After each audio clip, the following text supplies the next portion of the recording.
This is going to be a three-part series on how to reverse cardiac aging based on the research. So make sure you watch all three because each three videos goes over different information and different solutions. So let's dive in. So now you know the results of the research. How does it apply to you? Let's put these findings into practice, okay? Let's translate the research into safe, progressive exercise framework. So how can I utilize these findings? Well, number one, you got to think long term, not short term. So remember, this was a 2-year study. And this is actually a success principle in life. Everybody who is successful in their life always choose delayed gratification. People who are not successful are always choose instant gratification. And this research proves that principle in life. So again, it took 2 years. Short programs or of a few weeks or a couple months can help you feel better and breathe easier, but they may not fully undo years of sitting and aging in the heart muscle. So that's number one. How do you utilize this? You got to have that right mindset. Number two, you got to aim for real regular exercise most days of the week. So the people who change their hearts, who reverse their heart aging, they exercise 4 to 5 days per week and a minimum of 30 minutes. So you only got to do 30 minutes, guys. You don't have to do hours. It's 4 to 5 days per week, 30 minutes each time. But in a week, how many hours of exercise, of movement do you need? 5 to 6 hours. Now, this is not counting light walking. So you need 5 to 6 hours of endurance and strength training exercise, okay? They kept a log and wore a heart monitor so they could see whether they were truly doing the work and not just thinking they were. So you got to track it, right? What you track improves. What you don't track never improves. Number three of how I can utilize these findings, mix steady days with hard days. So once they had a base, their week looked roughly like this. Several days of steady, moderate exercise. What does that mean? That means brisk walking, easy jogging, cycling, swimming, or at similar pace that they could hold for 30 plus minutes. Brisk walking, easy jogging, cycling, swimming, right? Tennis, right? Basketball. You just got to do it for a continuous 30 minutes. That's several days of steady, moderate exercise. And then you need 1 or 2 days of very hard interval training. So go hard for 4 minutes, almost as fast as you can. So maybe swim really fast, run really fast, cycle really fast, walk really fast for 4 minutes as you can safely sustain. And then you slow down. Slow down for about 3 minutes for easy movement. And then go back to 4 minutes of super hard, fast walking, fast cycling, repeat it 4 times in a single session. So one longer steady session around 1 hour each week during the peak phase of training.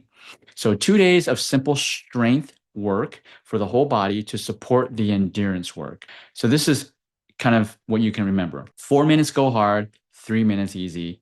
That's one cycle. And then you do that cycle 4 times. This pattern, mixing easier and hard days, helps the heart learn to handle both everyday loads and heavy demands, which seems to be what keeps it more flexible again.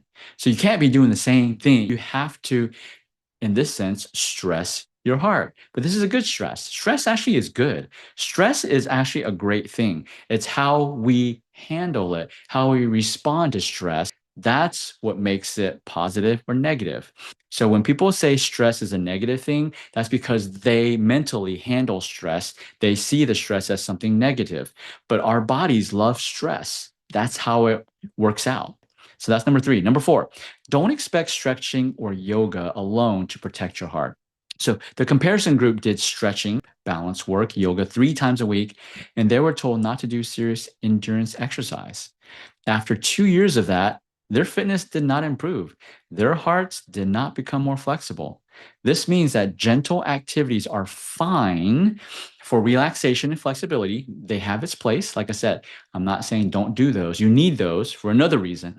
But they do not replace real training if your goal is to protect your heart from age-related stiffening. Number 5, use middle age as your window of opportunity. We talked about this. The researchers Other work showed that if people wait until they're over 65 and then they're like, oh, I'll start exercising when I retire, right? Well, you're just making it harder for yourself because the best time to reverse your aging is between 45 to 65. And then train for only 1 year, their hearts are much harder to loosen up. Now, again, I'm going to share in the subsequent videos on, okay, so what, you turn 65. Yes. Okay, you're 65. You're like, hey, Jimmy, I already made the mistake. I didn't take the window of opportunity to reverse my heart aging. What can I do now? I'm going to share with you what my team does with our patients in our clinic. People who have been active for decades keep hearts that look more like those of younger adults. So, like I said, you could be 50 and your heart could look 30. So, if you're in your 40s, 50s, or 60s and have been mostly sitting, post-COVID, almost everybody's been sitting. Well, now's an opportunity. Maybe this is a wake-up call, right? These years are your chance to turn things around before your heart gets set in its ways. So let me just give you an overview of what I just talked about, just in a little chart. So steady exercise, 30 to 60 minutes, something that makes you breathe faster. Walking is okay, but short sentences are still possible. You don't have to be huffing and puffing, right? And then you want to do some interval training, 4 minutes hard, 3 minutes easy, and you repeat it 4 times. And then you want to do some strength training for 2 days, lower body, upper body, and core work. And then consistency. You got to do it 4 to 5 days per week. Build gradually, then maintain the weekly pattern for years. So build gradually until you get to a routine. And once you got that routine, stick with it for a minimum of 2 years. Some of you may be thinking, man, 2 years, it takes that long? Well, let me ask you, how important is it to reverse the age of your heart? How important is it for you to reverse aging, right? Or are you going to be like everybody or many people who want the shortcut, that short term or instant gratification? They want the injections, the fillers, the pills, the creams, right? Well, we already know that principle in life. When you choose instant gratification, the result is always bad, is always negative, right? But if you're able to endure and go with prolonged, delayed gratification, the results will be phenomenal and always positive. You will be 70 years old, but your heart is only 50. I'll tell you a real story. When I was in high school, 16, 17 years old, we were playing, my doubles partner and I played tennis. We were playing against these 2 elderly men that were in their 90s, right? We were playing a match and we were 16, 17 years old and we played a match. Guess who won? They beat our butts. They were 90 years old. I bet you their heart was probably 60 years old. Not only were they skilled, but they could run around. It was just crazy. So build in stages. First 2 months, build the habit. 3 to 6 months, add the hard work. 7 to 10 months, peak volume.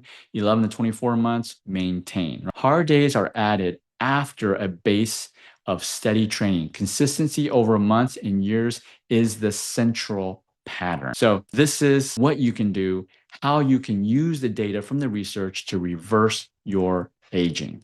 In part 3, I'll show you what my team does in our clinic to help restore heart function when exercise alone isn't enough. So stay tuned. I'll see you there.